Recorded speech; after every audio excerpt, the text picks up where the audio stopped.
આજના આ વિડીયોમાં એક એવા ટૉપિક પર વાત કરવાની છે જે દરેક ઘરની કહાની છે। આપણી વહુ એ આપણી દીકરી ક્યારે બને? જી હા મિત્રો, દરેક ઘરમાં એ પ્રશ્ન હોય છે કે સાસુ વહુને બનતું નથી, ઝઘડા થાય છે, ઘણી બધી મુશ્કેલીઓ આવતી હોય છે। પરંતુ જરા વિચાર કરો, એ કોઈની દીકરી છે, કોઈના ઘરેથી તમારા ઘરે આવી છે, નવા વાતાવરણમાં આવી છે, તો આપણી સૌથી પહેલી ફરજ બને છે કે આપણા વાતાવરણમાં એ સેટ થઈ શકે એવું આપણે એની સાથે વર્તન કરીએ। આમ જોઈએ તો દરેક માતા એ પોતાની દીકરી સાથે ખૂબ સરસ વર્તન કરે છે।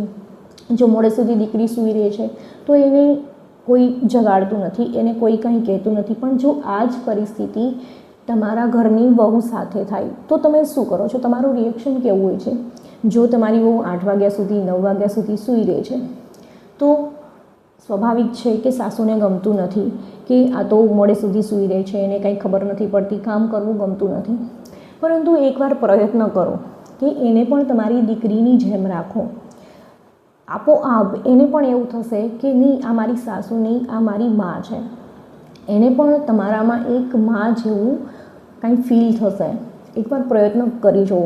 મુશ્કેલ છે કેમ કે સાસુ વહુનો જે સંબંધ છે એ ભગવાને જ એવો બનાવ્યો છે કે એમાં થોડી ઘણી કડવાહટ હોય જ છે। પરંતુ એકવાર પ્રયત્ન કરો। તમે તમારી દીકરીને જે રીતે રાખો છો, જે રીતે સાચવો છો, એ બીમાર પડે છે તો તમને એની ચિંતા થાય છે કે બેટા સૂઈ જા, આરામ કર, દવા લઈ લે। આ જ વસ્તુ તમારે તમારી દીકરાની વહુ સાથે કરો। એને ખરેખર એવું ફીલ થશે કે હું મારા સાસરિયામાં નથી, હું મારા પરિવાર સાથે જ રહું છું, મારા માતા પિતા સાથે રહું છું।